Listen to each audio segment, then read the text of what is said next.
Malam Rufa'i. Waye Mallam? Gwamnan Kaduna mana, Mallam Nasiru Rufa'i. To. Malam, me ka fahimta da coronavirus? Zamani ne. Personal. Al'umma na ganin kamar gwamnatin ka ta gaza akan cutar coronavirus. Wallahi, tallahi, billahi, ba abin da ba ma yi mu ga ƙarshen shi. Haka ne.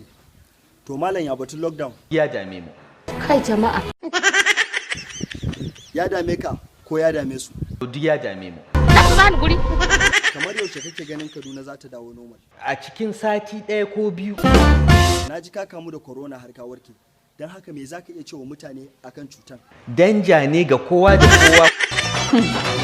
Yawwa Jamila, ko ke ma kina da tambayan da zaki masa? Kai ba ruwa na. Ya zaki mun haka? Tambaya guda ɗaya fa zaki masa. Wace maka aka yi mahaukaciya ce ta yayin